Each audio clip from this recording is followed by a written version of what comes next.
जादुई साड़ी। एक बार की बात है, एक छोटे से गांव में अनाया नाम की एक महिला रहती थी। वह एक दयालु और अच्छी इंसान थी जो हमेशा अपने और अपने परिवार के लिए अच्छी चीज़ें चाहती थी।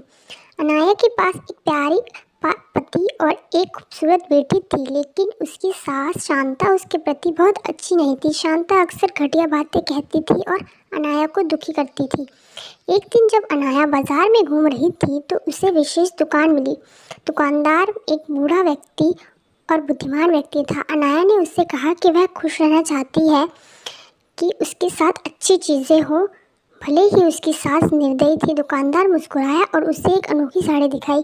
उन्होंने कहा कि यह जादुई साड़ी है और यह उसके जीवन में सौभाग्य और खुशियाँ लाएगा। अनाया ने जादुई साड़ी खरीदने का फैसला किया और तुरंत उसे पहन लिया।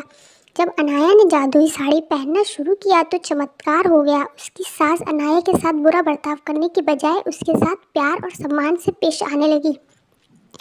अनाया बहुत खुश थी क्योंकि उसकी सास उसकी सबसे बड़ी समर्थक और सबसे अच्छी दोस्त बन गई थी। गांव के लोग इस बदलाव को देखकर आश्चर्यचकित रह गए।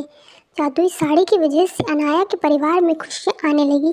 गांव बहुत अच्छी जगह बन गया और अनाया का पति सफल हो गया। उसके घर हमेशा प्यार से भरा रहता था और सभी का आपस में मेल जोल रहता था। अनाया की बेटी एक प्यारे और देखभाल करने वाले घर में बड़ी हुई और वह खुश थी। जादुई साड़ी की कहानी दूर दूर तक फैल गई और लोगों को दया और क्षमा का महत्व सिखाया।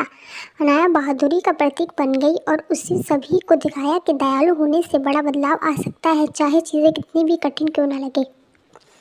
और इस तरह जादुई साड़ी के साथ मिलने वाली अच्छी चीज़ों का आनंद लेते हुए गांव हमेशा खुशहाल रहने लगा।